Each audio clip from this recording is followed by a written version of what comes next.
Haleluya, haleluya. Shalom blessed people. Kiranya berkat dan damai sejahtera Allah di dalam Tuhan Yesus Kristus menjadi bagian kita sepanjang hari ini. Bersama saya, Pendeta Theodorus dari channel Rumah Berkat, House of Blessing. Tema kita hari ini adalah setia dan jujur dalam perkara yang besar. Firman Tuhan terambil dari Injil Lukas pasal 16 ayat 10-12. Mari kita baca bersama firman Tuhan. Barang siapa setia dalam perkara-perkara kecil, ia setia juga dalam perkara-perkara besar. Dan barang siapa tidak benar dalam perkara-perkara kecil, ia tidak benar juga dalam perkara-perkara besar. Jadi jikalau kamu tidak setia dalam hal mamon yang tidak jujur, siapakah yang akan mempercayakan kepadamu harta yang sesungguhnya? Dan jikalau kamu tidak setia dalam harta orang lain, siapakah yang akan menyerahkan hartamu sendiri kepadamu? Saudara yang terkasih dalam Tuhan, pada vlog sebelumnya yang berjudul Setia dan Jujur dalam Perkara yang Kecil, saya hanya membahas ayat 10-nya saja. Dan kali ini saya akan membahas secara sederhana ayat 10-18, dan saudara perhatikan di sana, di ayat 10 bagian A, Yesus tidak hanya mengatakan tentang setia dalam perkara-perkara yang kecil saja, tetapi ia melanjutkan dengan setia juga dalam perkara-perkara yang besar. Jadi, kalau kita mampu setia untuk melakukan perkara-perkara yang kecil dan juga jujur di dalamnya, maka tentu kita bisa setia dan jujur juga. Tetapi itu butuh satu ketekunan dan konsistensi dari kita sendiri. Ya, karena orang bisa berubah di tengah jalan, setia dan jujur, ujungnya enggak setia dan tidak jujur gitu ya. Nah, mari kita belajar dari firman Tuhan ini.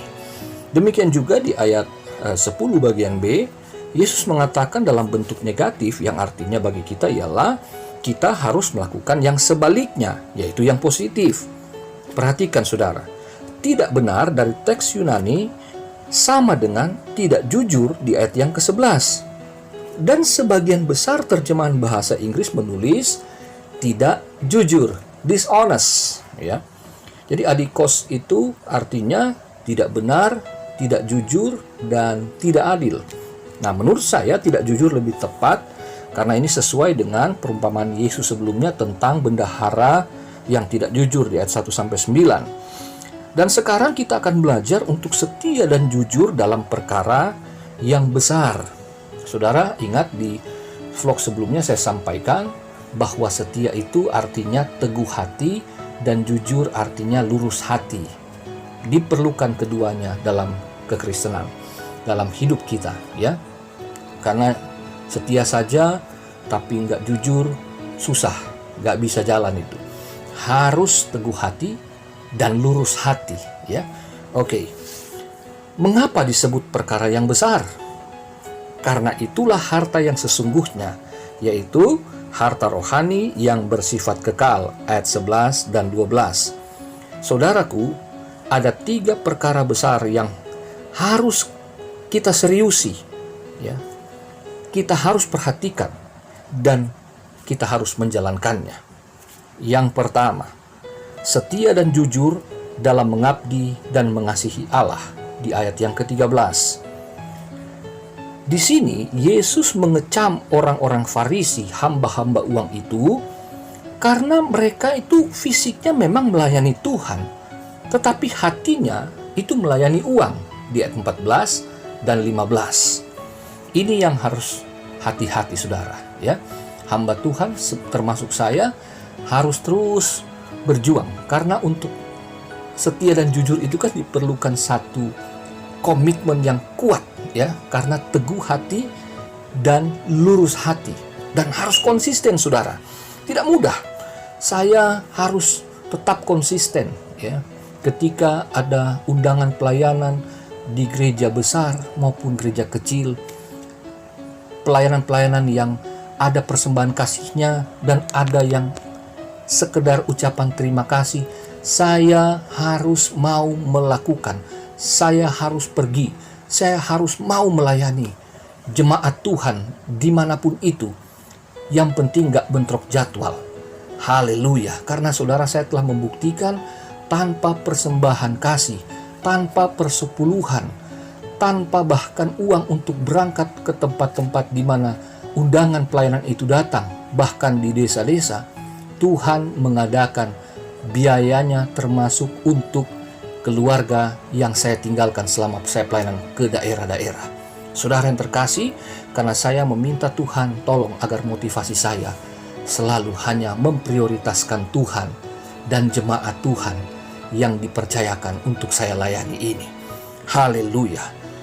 Saudaraku, uang memang berguna dan penting di dalam menunjang aktivitas hidup kita. Tapi uang tidak boleh menggantikan Tuhan di hati dan pikiran kita. Tuhan adalah sumber, sedangkan uang adalah sarana dari Tuhan untuk menunjang kehidupan kita umatnya. Haleluya. Saudaraku, pekerjaan dan pelayanan itu dapat menghasilkan uang. Yes. Namun ingat bahwa itu semua hanya oleh anugerah Tuhan.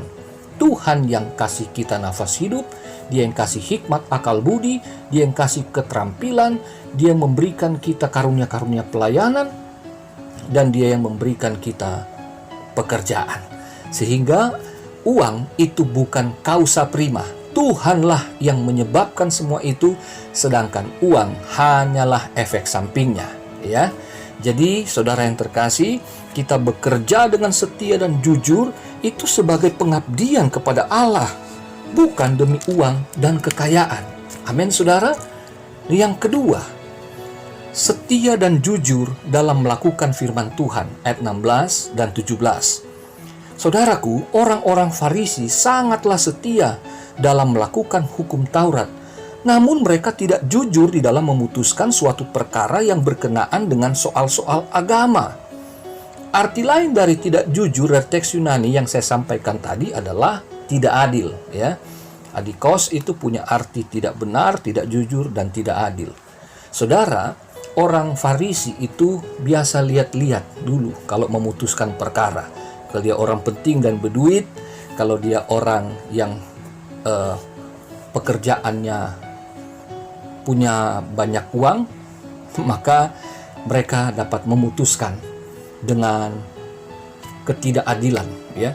Mereka dapat memihak pihak yang menguntungkan mereka secara finansial dan soal nama baik juga.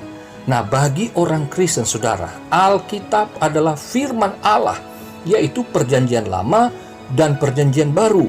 Ya, tidak boleh hanya satu saja ya berpegang pada perjanjian lama atau berpegang pada perjanjian baru. Perjanjian lama tidak pernah batal, tetapi digenapi oleh Yesus Kristus.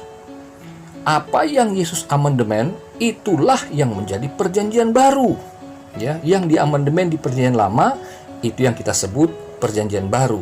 Tapi yang tidak diamandemen berarti apa yang ditulis perjanjian lama itu tetap berlaku, saudara. Nah, inilah yang disebut sebagai hukum kontinu dan diskontinu. Saudaraku, orang Kristen tidak boleh memilih dan melakukan firman Tuhan hanya menurut yang ia inginkan dan yang menyenangkan hatinya saja. Jadi kita nggak boleh kalau firman itu tentang berkat, tentang kemakmuran, soal kesehatan yang baik, itu semua kita aminkan. Tapi kita akan menuding pendeta ini nggak benar ketika dia mulai menunjuk dosa, menunjuk kepada perbuatan-perbuatan yang menyimpang dalam hidup kita. Kita menjadi merah telinga, menjadi panas kuping ketika mendengarkan semprotan-semprotan dari pendeta yang seolah-olah disetting untuk menyerang kita.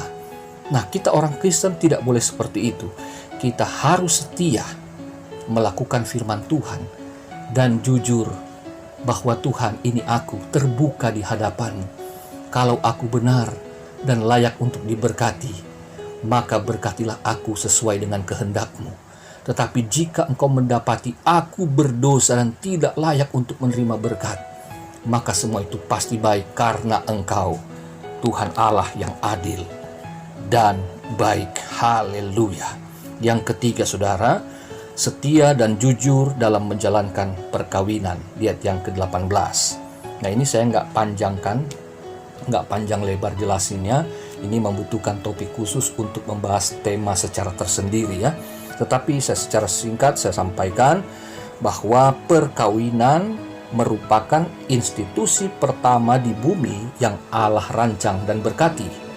Itu terdapat dalam Kejadian pasal 1 ayat 26 sampai 28. Dan Allah membenci perceraian karena hal itu termasuk perbuatan pengkhianatan terhadap perjanjian perkawinan yang melibatkan Allah, di mana keturunan ilahi yang menjadi kehendaknya di dalam perkawinan itu.